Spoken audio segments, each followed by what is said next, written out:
Remove all existing floor coverings.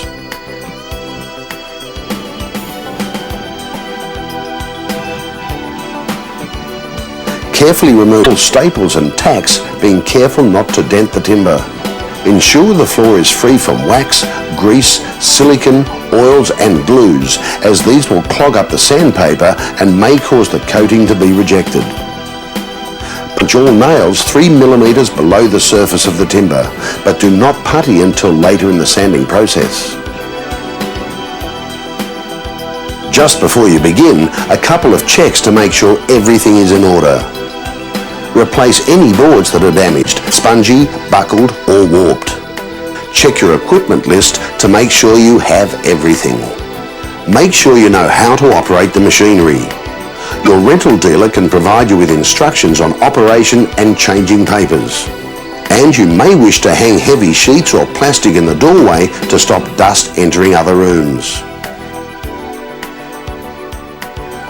Before we start, here's some helpful hints and tips. Begin sanding in a low visibility area, like where a sofa or wall unit would sit. It is not necessary to remove skirting boards. Just take care when sanding and edging so as to not scratch them. If you have to replace damaged boards, expect some colour variation. Stains may not always be completely removed with sanding. Badly stained boards should be replaced. Black jappi, a dark stain found in older houses around the edges of a room or hallways, can generally be removed with sanding. However, there will be a slight two-tone effect on the finished boards. Do not leave out any of the sanding stages and sanding papers, as each one serves an individual and progressive purpose. The final appearance of your floor is greatly influenced by the evenness and smoothness once the sanding is done, so take care during the sanding process.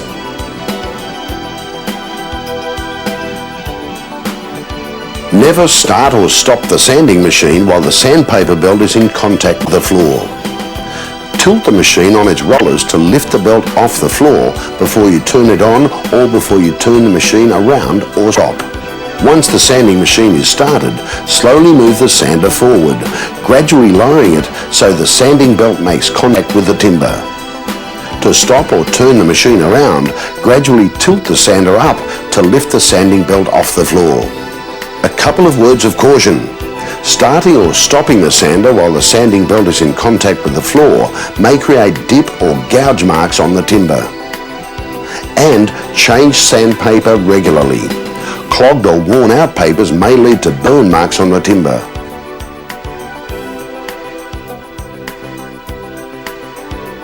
If your floor is very rough, uneven, cupped, rounded, has thick Japani staining, or is very dirty, and you will have to start with a 24 grit paper. If on the other hand the floor is new or in good condition, then you start with a 40 grit paper.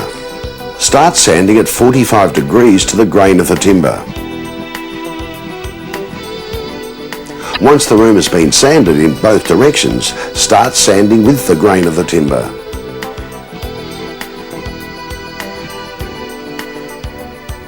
Always sand the floor in longest possible lengths.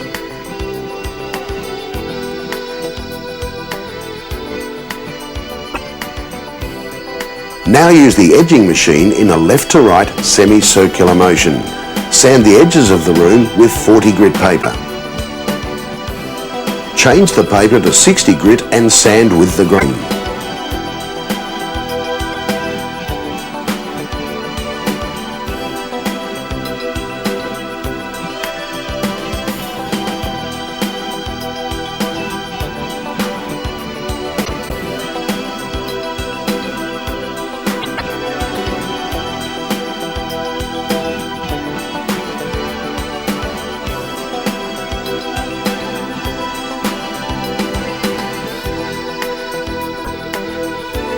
Also using the edging machine with 60 grit paper, sand the edges of the room.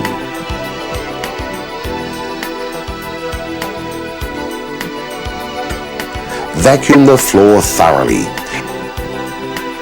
Change papers to a 120 grit paper.